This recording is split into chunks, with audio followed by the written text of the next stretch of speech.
Meu nome é Paulo Ricardo de Sá Barbosa, sou conhecido como Sá Barbosa, presidente da Loja de Perfeição Cruzeiro do Sul, corpo subordinado ao Supremo Conselho do Brasil do grau TT3 para o rito escocês antigo e aceito. A Loja de Perfeição compreende os graus 4, mestre secreto, ao grau 14, perfeito sublime maçom. Então, logo o maçom atinge a sua plenitude maçônica, é na Loja de Perfeição a porta de entrada aos estudos dos graus filosóficos. Nessa oportunidade, parabenizo o Supremo Conselho por seus 179 anos, na pessoa do soberano grande comendador, Dr. Enide Jesus da Costa e Silva.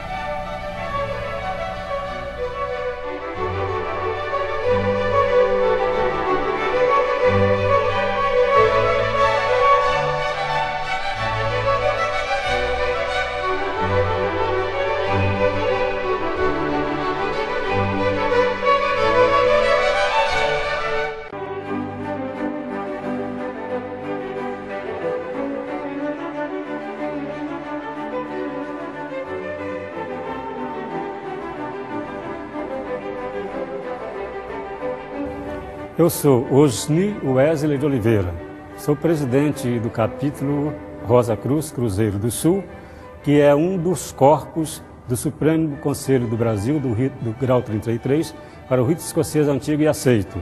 A finalidade do capítulo é fazer as iniciações do grau 15 ao grau 18. O estudo no grau 15 enfoca principalmente a liberdade de pensar, a reconstrução do templo, principalmente do templo interior da pessoa, e também diz respeito à liberdade, marca o fim do cativeiro, o início da liberdade. Esse é principalmente os ensinamentos trazidos pelo grau 15.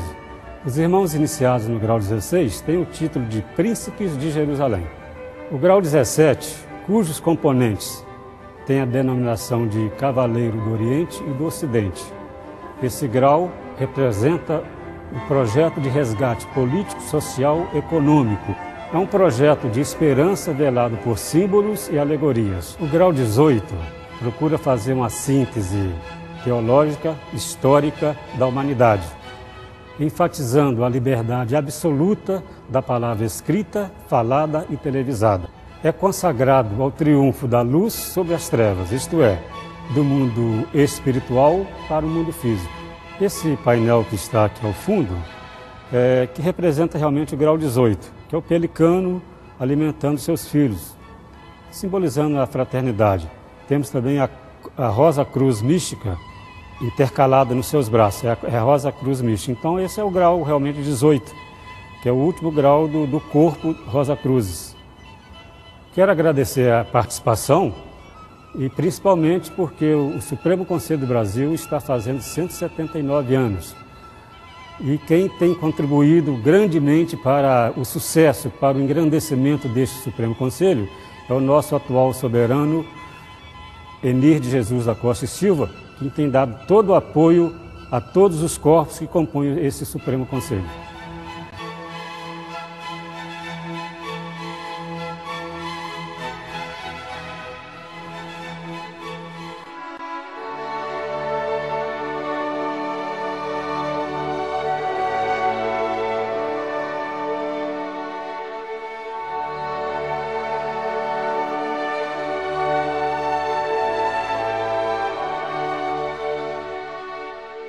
Meu nome é Edelson Domingo de Oliveira Rosa, presidente do Ilustre Conselho Filosófico Cadastro número 1, ao clima do Rio de Janeiro. Abre o segundo grupo dos graus inefáveis. Constitui a síntese doutrinária de todos os graus precedentes, sendo que nesta há enfoque sobre a política atual.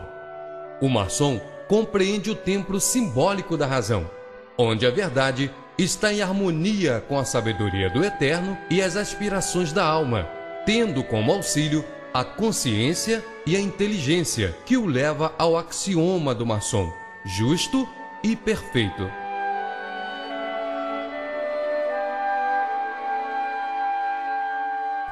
O Conselho Filosófico de Cadastro vai do grau 19 ao 30 onde nós somos conhecidos como Cavaleiro da Águia Branca e Negra. São os guardiões da doutrina secreta dos Templários, combatendo sem cessar, pelas armas da razão e da liberdade, o absolutismo político e religioso. Agradecemos ao nosso soberano grande comendador Emílio Jesus da Costa e Silva pelo empreendimento desse Supremo Conselho e dando aos Conselhos Filosóficos Católicos todo o apoio para nós podermos chegarmos à compreensão, à harmonia e o bem-estar dos irmãos e da sociedade.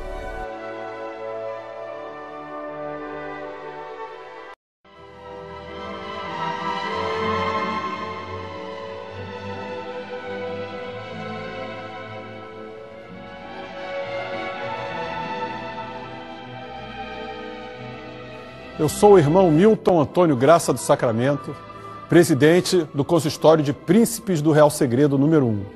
O Consistório número 1, como nós o conhecemos, é a oficina maçônica que pratica os graus 31 e 32 do rito escocês antigo e aceito, respectivamente os graus de Grande Inspetor Inquisidor Comendador e Sublime Príncipe do Real Segredo.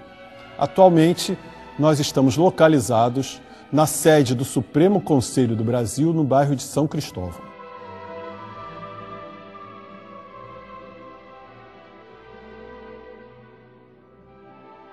Em nossa oficina, estudamos a doutrina, a mitologia e a ritualística dos graus 31 e 32.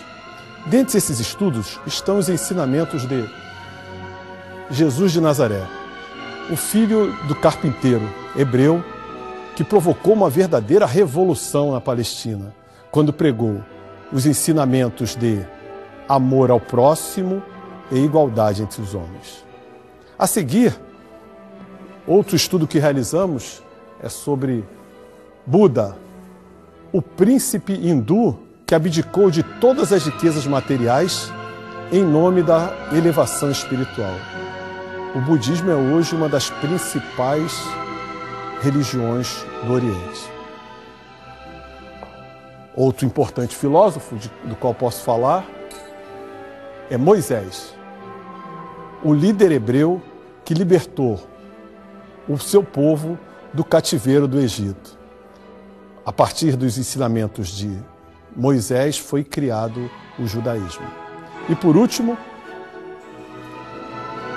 estudado em nossa oficina, está Maomé, líder religioso que fundou o islamismo, uma das religiões que mais cresce em todo o mundo.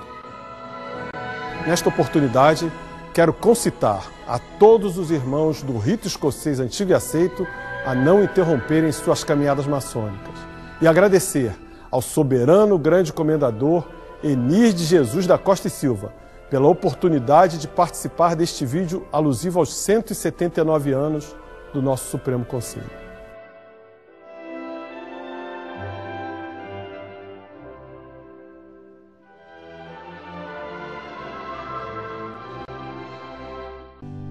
Grande Inspetor-Geral, grau 33º.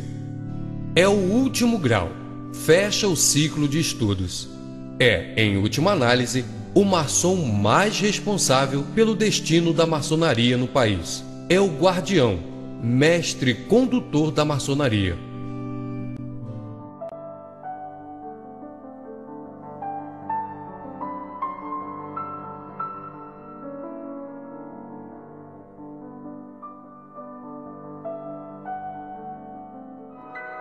O Supremo Conselho, apesar de nascido em 1832, tendo sido fundado na Bélgica em 1829, por Francisco Gomes Brandão, posteriormente chegando ao Brasil com o nome de Francisco G. de Acaiaba Montezuma, sempre participou de inúmeros movimentos sociais e patrióticos da história brasileira. O Supremo Conselho, na sua tentativa de resgatar a memória de grandes maçons, mesmo antes de sua fundação em 1832, valoriza em seu museu cultos nacionais como Francisco José da Silva Xavier, o prócer maior da Inconfidência Mineira, e muitos dos irmãos que com ele tomaram parte daquele movimento.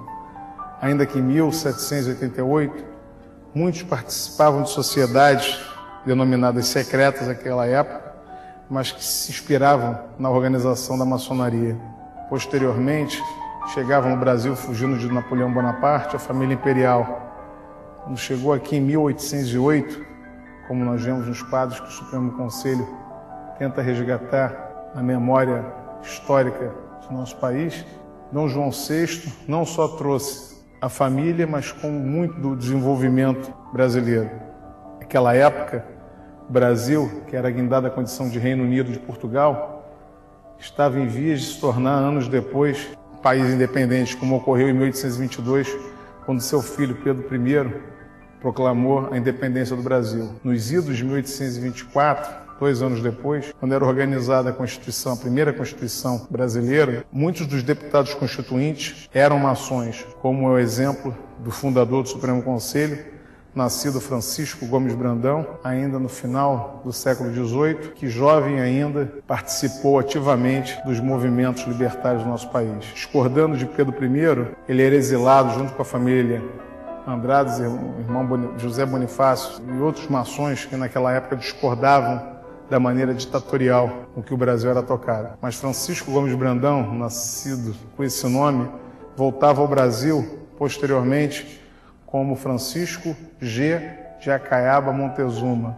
G, de uma das tribos mais aguerridas dentre os índios nacionais. Acaiaba, uma família das legumináceas, uma árvore que lembra acácia, e a sua ideia de imputrescibilidade da matéria, e Montezuma, um imperador asteca que lutou ferozmente contra os espanhóis quando chegou no continente americano. Assim, passou a ser conhecido nas lides políticas brasileiras. Apesar de ter recebido em 1829 a carta patente do Supremo Conselho da Bélgica, fundou somente em 1832 no Brasil, quando é que chegou o Supremo Conselho, que hoje relembra esses vultos do passado que muito corroboraram para a história nacional, a história do nosso país. É fundamental que a família brasileira possa conhecer não só a família maçônica, mas qualquer um que queira conhecer sobre história e sobre os grandes personagens que o nosso país já teve, que conheçam o Museu do Supremo Conselho do Brasil.